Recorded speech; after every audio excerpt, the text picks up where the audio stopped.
السلام علیکم دوستو، آپ دیکھ رہے ہیں ہمارا یوٹیوب چینل اسلام اینڈ فلسفی، اور میں ہوں آپ کے ساتھ آپ کا میزبان ضیاء الرحمن۔ ابی محجن ثقفی رضی اللہ عنہ، یہ وہ نام ہے جس نے آج تک پڑھنے والوں کے اعصاب پر سنسنی طاری کر رکھی ہے۔ ان کا تعلق قبیلہ بنو ثقیف سے تھا، اور یہ رسول خدا صلی اللہ علیہ وسلم کی زندگی میں حلقہ بگوش اسلام ہو گئے تھے۔ یہ ایک زبردست جنگجو ہونے کے ساتھ ساتھ عرب کے بڑے شاعر بھی تھے۔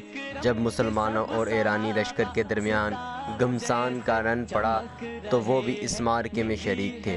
اسلامی لشکر کے امیر، جن کا نام سعد بن ابی وقاص رضی اللہ عنہ تھا، ٹانگ کی معذوری کی وجہ سے اس جنگ میں براہ راست شرکت نہ کر سکے۔ ان کو میدان جنگ میں ایک اونچے چبوترے پر لٹا دیا گیا، جہاں سے وہ جنگ کا تمام نظارہ بآسانی دیکھ سکتے تھے، اور اگر ان کو کوئی ہدایات جاری کرنی ہوتی تو اسے کاغذ پر لکھ کر نیچے پھینکتے۔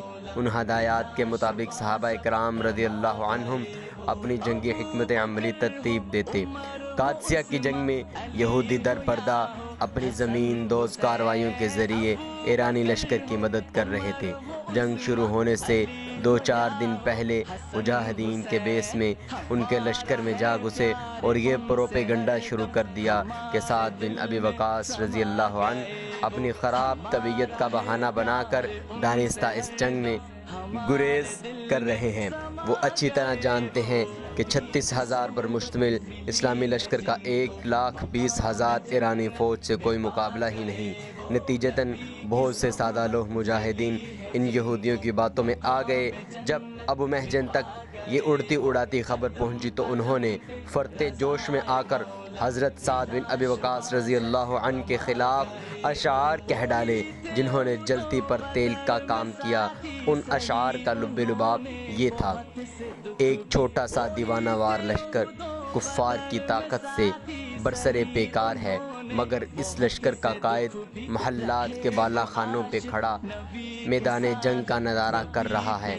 جب جنگ اپنے اختتام کو پہنچے گی تو بہت سی مسلمان عورتیں اپنے شوہروں، بھائیوں اور بیٹوں کا ساتھ گنوا چکی ہوں گی، مگر سعد بن ابی وقاص ہر قسم کا نقصان اٹھائے بغیر ایک فاتح کی حیثیت سے مدینہ میں داخل ہوگا۔ جب سعد بن ابی وقاص رضی اللہ عنہ تک یہ خبر پہنچی تو انہوں نے حضرت خالد بن ارطفہ رضی اللہ عنہ، جو حضرت سعد رضی اللہ عنہ کی عدم موجودگی میں لشکر کے قائم مقام امیر تھے، کو طلب کیا اور یہ فرمان جاری کیا کہ ان کو کندھوں پر اٹھا کر مجاہدین کے درمیان چکر لگوایا جائے تاکہ ان کا شک رفع ہو جائے۔ جب مجاہدین نے حضرت سعد رضی اللہ عنہ کو دیکھا تو ان کے سر شرم سے جھک گئے۔ اس طرح مجاہدین کا شک جاتا رہا۔ حضرت سعد رضی اللہ عنہ نے یہ اعلان کیا کہ ان لوگوں کو سامنے لایا جائے جنہوں نے مجاہدین کو ان کے خلاف بھڑکایا تھا۔ یہودی تو اپنا کام کر کے چلے جا چکے تھے، البتہ 3 ایسے مجاہدین کو آگے کر دیا گیا جنہوں نے امیر لشکر کے خلاف ہرزہ سرائی کی تھی۔ ان میں ابی محجن بھی تھے۔ ان کا ایک اور جرم یہ بھی تھا کہ شراب پینے کی وجہ سے یہ 2 بار قید خانے جا چکے تھے، مگر پھر بھی اسے ترک نہ کیا۔ امیر لشکر نے ان تینوں مجاہدین کو بیڑیاں پہنا کر ایک جگہ قید کر دیا اور یہ کہا کہ ان کا فیصلہ جنگ کے بعد کیا جائے گا۔ جنگ کا 2 یا 3 دن تھا۔ ایرانی لشکر کی قیادت تاریخ کا نامور جرنیل رستم کر رہا تھا۔ مجاہدین جم کر کفار کے لشکر کا مقابلہ کر رہے تھے کہ اچانک رستم نے اپنے سالاروں کو حکم دیا کہ جو ہاتھی وہ اپنے ساتھ لے کر آئے ہیں ان کو مجاہدین کے سامنے لا کر کھڑا کر دیا جائے۔ وہ تو گویا چلتے پھرتے پہاڑ تھے، ان کے جسموں پر بڑی بڑی گھنٹیاں لٹکی ہوئی تھیں۔ جب وہ ایک دوسرے سے ٹکراتی تو ایسی زوردار آواز پیدا ہوتی جس سے مجاہدین کے گھوڑے واقف نہیں تھے۔ اسلامی لشکر نے پہلی دفعہ ہاتھیوں کو دیکھا تھا۔ مجاہدین کے گھوڑے خوف اور دہشت کے ساتھ بے قابو ہو کر پیچھے کی طرف دوڑنے لگے۔ ایرانی لشکر مسلمانوں پر غالب آتا گیا۔ کچھ ہی دیر بعد میدان جنگ مجاہدین کی کٹی ہوئی لاشوں سے بھر چکا تھا۔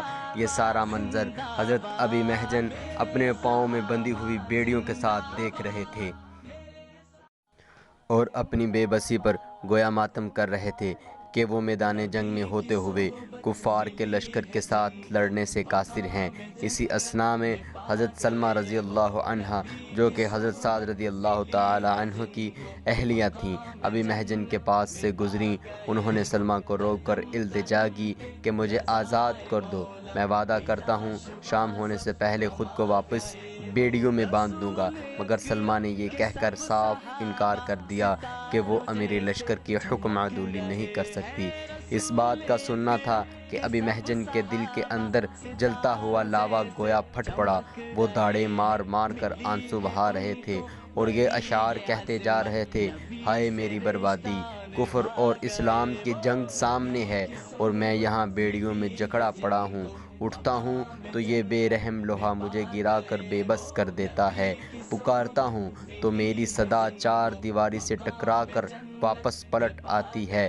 اے کاش کوئی میری فریاد سننے والا ہوتا۔ ان الفاظ کو سن کر سلمہ رضی اللہ عنہا پر دقت طاری ہو گئی اور انہوں نے ابی محجن کی بیڑیوں کو کھول دیا۔ بیڑیوں کا کھلنا تھا کہ وہ فوراً استبل میں گئے، حضرت سعد بن وقاص رضی اللہ تعالی عنہ کا گھوڑا پکڑا اور اپنے چہرے کو چھپا کر میدان جنگ کی طرف دوڑ پڑے۔ پھر چشم فلک نے وہ منظر دیکھا جس پر مسلمان رہتی دنیا تک ناز کرتے رہیں گے۔ ابی محجن کفار کی صفوں میں چلے گئے اور بے جگری کے ساتھ لڑنا شروع کر دیا۔ وہ بجلی کی تیزی سے کفار کی صفوں کو چیرتے جا رہے تھے۔ کچھ ہی دیر میں کفار کی صفوں میں کھلبلی مچ گئی۔ مجاہدین نے یہ کہنا شروع کر دیا کہ اللہ تعالیٰ نے مسلمانوں کی مدد کے لیے ایک فرشتے کو بھیج دیا ہے۔ سعد بن ابی وقاص یہ سارا منظر دیکھ رہے تھے۔ وہ ہاتھی جو مجاہدین کے لیے درد سر بنے ہوئے تھے، بے قابو ہو کر اپنے ہی لشکر کو روندتے چلے جا رہے تھے۔ تاریخ شاہد ہے کہ دن کے ختم ہونے پر جنگ کا فیصلہ تو نہ ہو سکا، مگر بازی پلٹ کر مسلمانوں کے حق میں چلی گئی۔ ادھر ابی محجن اپنی ذات کو بیڑیوں کی نذر کر چکے تھے۔ رات کو حضرت سعد رضی اللہ عنہ نے سلمہ رضی اللہ عنہ کو دن کے سارے احوال سنا دیے۔ انہوں نے کہا کہ آج تو اللہ کے بھیجے ہوئے فرشتے نے مسلمانوں کی ایسی مدد کی کہ جنگ کا پاسا پلٹ دیا۔ اس کے لڑنے کا انداز ابی محجن جیسا تھا اور یوں لگتا تھا کہ جیسے وہ میرے ہی گھوڑے پر بیٹھ کر کفار کی صفوں کو توڑتا رہا۔ حضرت سلمہ رضی اللہ عنہ نے سہمے ہوئے لہجے سے کہا کہ میں جانتی ہوں کہ آپ کو یہ بات ناگوار گزرے گی، مگر حقیقت تو یہ ہے کہ وہ ابی محجن ہی تھا۔ سعد نے پوچھا کہ یہ سب کیسے ہوا؟ تو سلمہ رضی اللہ عنہ نے ساری داستان سنا ڈالی۔ انہوں نے فوراً ابی محجن رضی اللہ عنہ کو طلب کیا۔ جب وہ ان کے روبرو پیش ہوئے تو سعد کی آنکھیں آنسوؤں سے تر ہو گئیں اور انہوں نے کہا کہ جو شخص اسلام پر اس طرح مر مٹنے کے لیے اپنے آپ کو پیش کر دے، میں اسے کبھی قید نہیں کر سکتا۔ جاؤ، آج سے تم آزاد ہو۔ ابی محجن نے اپنی پرنم آنکھوں کے ساتھ حضرت سعد رضی اللہ عنہ سے یہ وعدہ کیا کہ وہ آج کے بعد کبھی شراب کے قریب نہ جائیں گے۔ ابی محجن رضی اللہ عنہ اب ہمارے درمیان نہیں ہیں، مگر ان کا ایک آفاقی پیغام زندہ ہے: لوگو، اگر گناہ گار ہی بننا ہے تو میری اتباع کر لو، اللہ بروز قیامت تمہیں سرخرو کر کے جنت میں پہنچا دے گا۔ یہ واقعہ حیات الصحابہ اور دیگر غیر مسلم مورخوں کی کتابوں میں موجود ہے۔ اس ویڈیو کو آپ کے لیے ترتیب دیا اور پڑھا ضیاء الرحمن نے، اور یہ تحریر مبشر نور کی تھی۔ اگر آپ ان ویڈیوز کو بر وقت حاصل کرنا چاہتے ہیں تو ہمارے اس چینل کو سبسکرائب کر کے بیل آئیکن کو پریس کر دیجئے۔ شکریہ۔